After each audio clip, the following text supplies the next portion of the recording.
Welcome to మహా debate. Telangana రాష్ట్రం తొలి నుంచి ఉద్యమ నినాదాలు గర్జించిన నేల ఈరోజు బూతుల రాజకీయాలు మాట్లాడుతోంది. ముఖ్యంగా తెలంగాణ రాజకీయాల్లో ఈ కల్చర్ ఏంటి, ఈ కల్చర్ అనేది నిజంగా తెలంగాణ సంస్కృతి ఎటువైపు తీసుకువెళ్ళడానికి ఈ కల్చర్ అటు అధికార పక్షం ఇటు ప్రతిపక్షం ఎవరు మినహాయింపు లేకుండా స్వయంగా ముఖ్యమంత్రి అదేవిధంగా ప్రతిపక్ష నేత ఇద్దరు కూడా పోటాపోటీగా ఈ బూతులు మాట్లాడడం ఏంటి, అసలు అభివృద్ధి కానీ లేదా రాష్ట్రానికి సంబంధించిన అంశాలు కానీ సమస్యలు కానీ చర్చలోకి రాకుండా ఇదొక వ్యూహమా? ఇదే అంశానికి సంబంధించి మనతో మాట్లాడడానికి పిసిసి వైస్ ప్రెసిడెంట్ అదేవిధంగా ఎమ్మెల్సీ బల్మూరి వెంకట్ గారు ఉన్నారు. వెంకట్ గారు నమస్తే. నమస్తే.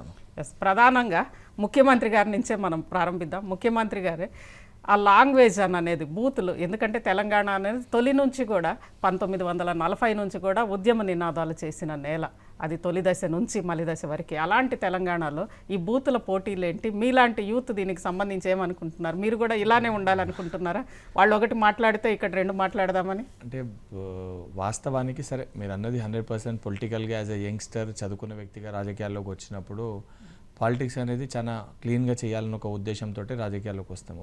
కాకపోతే తెలంగాణ యాసలో మనకున్న వాడుక భాషలో మాట్లాడే మాటలకి బూతు పదాలు వాడేదానికి చాలా డిఫరెన్స్ ఉంది. సరే రాను మీరు అన్నట్టు సరే ఎవరు స్టార్ట్ చేసినా కూడా ఏమైపోయిందని అంటే ఆ మనోభావాలు దెబ్బతినే విధంగా. అంటే ఇప్పుడు నాకు మాట్లాడాలని ఉండదు, కానీ నేను అభిమానించే నాయకుడిని ఇష్టం వచ్చినట్టు మాట్లాడిన సందర్భంలో మనోభావాలు దెబ్బతిన్నప్పుడు భావోద్వేగంలో మేము ఒకటి రెండు మాటలు మాట్లాడొస్తుంది. వాళ్ళు మాట్లాడిరని మేము మాట్లాడడం కాదు, వాళ్ళ రకంగా మా నాయకుడు మన రాహుల్ గాంధీ గారిని ఉద్దేశించి మాట్లాడారు. అవును, ముఖ్యమంత్రిని రాహుల్ గాంధీ గారిని ఇద్దరిని కూడా అన్నప్పుడు మాట్లాడే సంస్కృతి. ఎందుకంటే ఎవరైతే గతంలో ముఖ్యమంత్రి కుర్చీకి గౌరవం ఇవ్వాలని చెప్పి మాట్లాడిన వ్యక్తులు ఈరోజు వారు ఒక అసహనాన్ని కోల్పోయి వారికున్న ఒక ఫ్రస్ట్రేషన్ని అటు రాహుల్ గాంధీ గారి పైన ఇటు ముఖ్యమంత్రి గారిని ఉద్దేశించి మాట్లాడినప్పుడు అది భావోద్వేగానికి లోనై పర్సనల్గా అంటే అరే ఈ రకంగా మాట్లాడుతున్న సందర్భంలో నేను కూడా ప్రెస్ మీట్ పెట్టి మాట్లాడాల్సి వచ్చింది.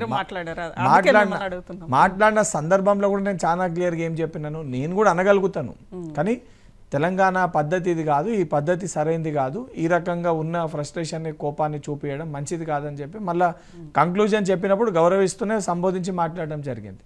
సో ఎవరన్నా కూడా ఇది చేయడం కరెక్ట్ కాదు, అండ్ ఇటువంటి పద్ధతి కూడా మాసొంటి యంగ్స్టర్స్కి ప్రాపర్ ఇండికేషన్ ఇవ్వద్దు. జనరల్గా తెలంగాణ ఉద్యమం తర్వాత రాష్ట్రం వచ్చిన తర్వాత ఉద్యమంలో అందరూ కూడా యంగ్స్టర్స్ వచ్చారు ముందుకి. వచ్చినప్పుడు రాష్ట్రంలో రాజకీయాలు మరింత డైనమిక్గా ఉంటాయేమో అని చెప్పి అందరూ కూడా భావించారు. కానీ ఇదేంటి ఇలా అయినాయి కదా, దీన్ని ఎలా? అంటే తెలంగాణ రాష్ట్రంలో మనకి అంటే రాష్ట్రం ఏర్పడ్డాక అధికారంలోకి నిజంగానే ఒక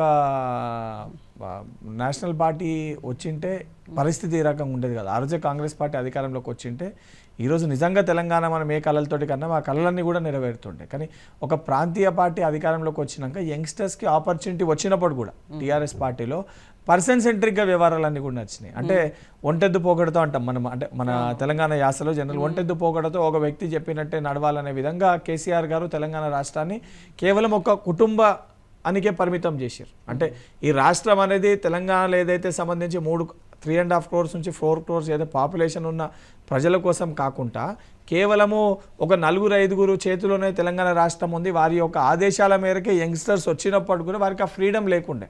ఈరోజు ఏదైతే కాంగ్రెస్ పార్టీలో ఇంత బలంగా గట్టిగా నాసుంటి యంగ్స్టర్స్కి ఆపర్చునిటీ వచ్చినప్పుడు వీ హ్యావ్ ఆపర్చునిటీ టు మా ఒక మాటని చెప్పే ఒక అవకాశం మాకుంది.